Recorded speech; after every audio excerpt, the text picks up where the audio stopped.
Bienvenue dans notre info été du jour. Cette semaine, nous poursuivons la recherche des médecines alternatives dans notre région, ici dans le parc de la ville de Bienne, où nous allons rencontrer tout à l'heure notre invité. Aujourd'hui, il est question de programmation neurolinguistique, PNL en abrégé.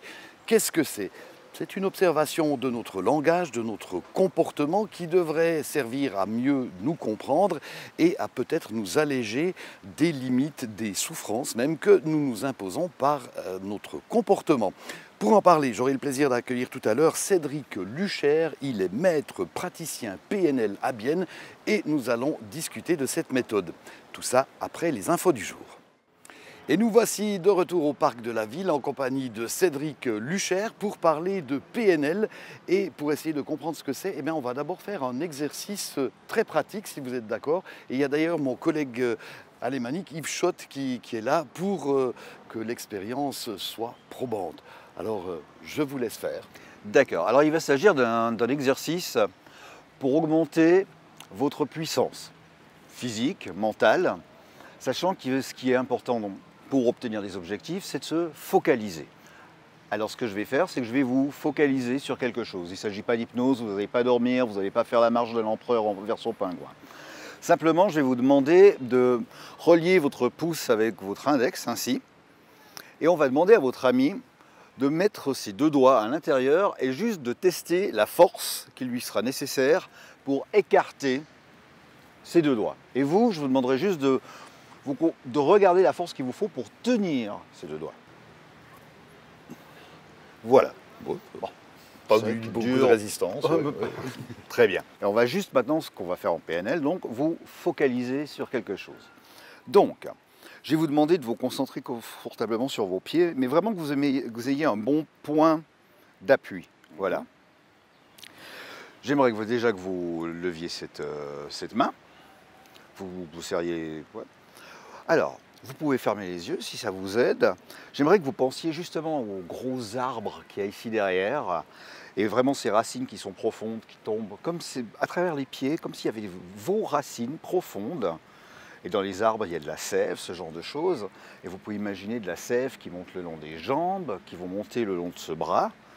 Et déjà, vous allez imaginer, quand votre collègue va vouloir écarter ses deux doigts, à quel point ça va se mettre à tourner vite, comme s'il y avait un anneau là au milieu, un anneau de feu, un anneau de fer, un anneau, quelque chose de très fort qui va se mettre à tourner. Puis plus il va essayer d'écarter, plus ça va tourner fort. Et vous vous focalisez juste là-dessus, vous imaginez juste la sève, les choses qui montent, et puis maintenant vous pouvez imaginer votre collègue qui va vouloir vous tirer et ça va se mettre à tourner très fort. Vous pouvez y aller, ça va tourner de plus en plus vite, de plus en plus fort, de plus en plus vite, de plus en plus fort, de plus en plus vite, de plus en plus fort. Voilà. Malgré la force que votre collègue a mis, il a été beaucoup plus simple de retenir. Eh bien c'est ça, si vous étiez focalisé sur quelque chose, et donc votre puissance, votre cerveau a augmenté sa force. C'est comme quand on veut aller quelque part, si on se focalise sur nos embûches, sur toutes les choses qui feraient qu'on ne pourrait pas y arriver, notre force diminue. Tandis que si je vous focalise sur maintenant que vous y êtes arrivé, votre force augmente. Et alors cette fameuse PNL, ça s'appelle la programmation neurolinguistique. Le côté linguistique, alors c'est quoi exactement ? Alors, pour commencer, programmation, je vous invite très vite à le remplacer par apprentissage. Depuis tout petit, vous apprenez des choses et vous le faites automatiquement. Avant la pandémie, je vous tendais la main, vous me tendiez la main. C'est devenu un réflexe. Et donc on en a plein qui fonctionnent très bien. Neuro, c'est votre manière dont votre cerveau va capter les informations autour de vous. Vous avez vos manières propres d'apprendre les choses. Et derrière la linguistique se cache tout votre système de croyances. Par exemple, si je vous dis j'ai besoin d'améliorer ma communication afin d'être mieux dans mon couple, tout le monde comprend ça. Simplement, on ne va pas utiliser la bonne partie du cerveau. Exemple, si on vous dit ce que vous ne devez pas faire, si vous avez des enfants au bas âge et puis qui tiennent quelque chose, on va leur dire « lâche pas ça », ça va faire « poum » obligatoirement. Il serait beaucoup plus simple de dire « tiens-le bien ». Et voilà, c'est la subtilité de la linguistique en utilisant certains mots je vais vous faire faire certaines images qui vont être plus portantes que d'autres. Et est-ce que tous les patients ou les clients réagissent aussi bien que moi tout à l'heure, ou bien est-ce qu'il y a des gens où il y a plus de réticence, où vous devez utiliser d'autres techniques? Alors effectivement, il y a des personnes où ça va être de la résistance. Ce n'est pas forcément voulu de leur part, mais ils ont une résistance de non, je ne veux pas aller là. C'est par exemple pour des choses où on peut dire c'est plus fort que moi. Et dans ces cas-là, je vais utiliser des méthodes hypnotiques pour enlever cette résistance, mais l'exercice restera le même. Simplement que la personne à la place d'être debout comme vous, va être assise, va être mise dans un état de transe hypnotique, peut-être même légère, pour contourner cette résistance. L'hypnose ne sert qu'à contourner une résistance quand quelqu'un justement vient me voir pour me dire c'est plus fort que moi, j'y arrive pas, et que moi en tant que coach ou en tant que thérapeute, je vois que la personne, je ressens que la personne ne va pas là où elle devrait, où elle pourrait aller. Alors l'hypnose, qu'est-ce que c'est? On va en savoir un petit peu plus grâce à notre reportage, puisque vous allez découvrir le portrait de Jessica Slongo, qui est hypnothérapeute. Plus tu montes ton bras, et plus tu pourras caresser ton chien. Et plus tu montes ton bras, et plus tu te détends. Et plus tu montes ton bras, et plus tu imagines que tu es sur cette plage. C'est tellement agréable pour toi. Nathalie Kinner est en ce moment en transe hypnotique. Son bras se lève en suivant les suggestions de l'hypnothérapeute.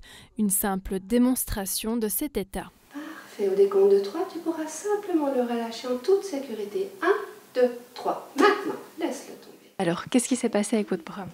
En fait, j'ai senti qu'il avait un petit peu de peine à se lever, qu'il voulait pas, qu'il luttait, mais j'étais tellement détendue et puis tellement bien à l'écouter parler et que, voilà, il est monté tout seul en fait, pas très très haut, mais il est monté. Et je l'explique pas, mais c'est juste une sensation qui est assez agréable en fait. Grâce à l'hypnothérapie, Jessica Slongo parvient à parler à l'inconscient de ses clients et clientes, lui parler comme à un enfant, car l'inconscient aurait 5 ans d'âge, peu importe l'âge réel de la personne. Lui parler pour changer certaines réactions plus toujours adaptées. À un moment donné, ces comportements, ils fonctionnent quand on a 5 ans, mais ils ne fonctionnent plus quand on est adulte, par exemple. Et puis c'est là où tout d'un coup, on a des peurs démesurées, ou des comportements démesurés, ou des émotions qui nous submergent, etc. Et puis, c'est cet inconscient qui a que cette réponse-là. C'est comme s'il avait appris que ça, en fait. Et en hypnose, l'avantage, c'est qu'on peut déjouer le conscient, aller lui dire « tu t'occupes plus de faire de protection ». En hypnose, on va rentrer dans l'inconscient, et on va pouvoir aller parler à cet enfant de 5 ans, puis lui dire, écoute, jusqu'à aujourd'hui, tu fonctionnais comme ça face à tel stimuli, et on n'aimerait plus réagir comme ça parce qu'il y a plein d'autres réponses. Et puis on va essayer de trouver une autre réponse qui va lui plaire. La thérapeute enseigne également l'auto-hypnose. Cet exercice permet d'entrer par soi-même en transe hypnotique. Nathalie Kinner le pratique sur elle-même. Je suis pas très douée en langue. Je flippe un peu quand je dois parler en fait, et j'ai pris des cours d'anglais pour le travail et puis ça me stressait malgré que je connaissais ma prof en dehors. Et en fait, je partais un peu avant du travail, je m'isolais un petit coup dans ma voiture et puis avant d'aller à mon cours, je me faisais 5-10 minutes d'auto-hypnose et puis en fait j'étais beaucoup plus détendue et puis beaucoup plus sereine et puis j'arrivais à parler beaucoup plus facilement en fait. Pas forcément très bien, mais plus facilement. Donc c'est vrai que même de ce côté-là, ça m'a aidée en fait. L'hypnothérapeute a également recours à des contes peuplés de références mythologiques et archétypales. C'est le cas de la saga Harry Potter. Je pourrais utiliser l'idée du Patronus, pour ceux qui connaissent, qui est vraiment son animal totem qui va nous protéger contre des choses effrayantes, par exemple. Et ça donne une sorte d'énergie dans le corps, et c'est d'aller le créer sous hypnose pour pouvoir le réutiliser quand on en a besoin, pour parler à son patron, par exemple. Ou, là, je l'ai utilisé aussi avec une dame pour faire de l'hypnonatal, pour qu'elle puisse entrer très rapidement en transe hypnotique quand elle commence à avoir les contractions, par exemple. Jessica Slongo travaille aussi en binôme avec des psychothérapeutes, mais ce type de collaboration n'est pas encore assez développé à son goût dans la région. Et nous voilà de retour au parc de la ville de Bienne avec Cédric Lucher. Cédric Lucher, vous donnez des cours à l'université populaire et à la HEP Béjune. Est-ce que le fait qu'une école d'État vous engage, est-ce que c'est une reconnaissance pour vous ? Absolument, et c'est surtout vraiment une plus-value pour les enseignants également. Et il faut vraiment préciser que La HEP Béjune fait preuve d'innovation dans les domaines tels que les neurosciences, que de l'approche cognitive, qu'est la PNL, par rapport à d'autres cantons qui sont moins friands, moins chauds à tester de nouvelles choses. On est vraiment dans une région qui est pour l'innovation, et c'est quelque chose vraiment d'extrêmement important pour moi, car la relève, elle commence par les enfants et par les enseignants. Vous parlez de relève, alors il y a les enseignants bien sûr, et puis vous enseignez la PNL. Vous formez combien de gens à peu près par année? On va dire à peu près 120 personnes, toutes catégories, une trentaine d'enseignants par année. Le reste, soit par le biais de l'université populaire, soit par le biais des formations propres que je donne, qui sont également certifiées. Quels sont vos rapports avec le corps médical, avec peut-être les psys, les diététiciens? Est-ce qu'il y a des gens qui vous envoient des clients? Comme partout, certains sont ancrés sur leur vieille méthode ancestrale et tout ce qui est nouveau, c'est des hérétiques et il faut brûler les gens au bûcher. Mais vraiment, on voit qu'il y a une émergence de nouvelles combinaisons, de nouvelles pensées qui font leur chemin. Encore une fois, j'ai des enseignants qui viennent se former à la PNL, ils ont tous les outils nécessaires, mais leur direction les empêche de les appliquer, par exemple. Ou d'autres, justement, sont extrêmement ouverts et dire oui, on va essayer, on va faire des nouvelles classes, on va essayer avec des nouveaux outils. Il y a de tout. Mais on vit vraiment dans une région où on a de la chance pour ça, où l'innovation est remarquée et on est poussé à le faire. Donc. Très bien. Eh bien, Cédric Lucher, merci beaucoup pour ces explications. Merci pour la petite expérience de PNL. Avec plaisir. J'espère qu'on aura mieux compris de quoi il s'agit. Et je vous souhaite une bonne suite de carrière ici dans la région biennoise. À vous également, merci. Au revoir. Voilà. C'est la fin de notre info été pour aujourd'hui. Demain, eh bien, nous allons continuer notre quête des médecines parallèles. Il sera question de reboutologie. Un mot un peu moderne pour parler de ces rebouteux. En fait, c'est une pratique de massage pratiquée par les paysans et qui est remis au goût du jour. Vous découvrirez tout ça demain.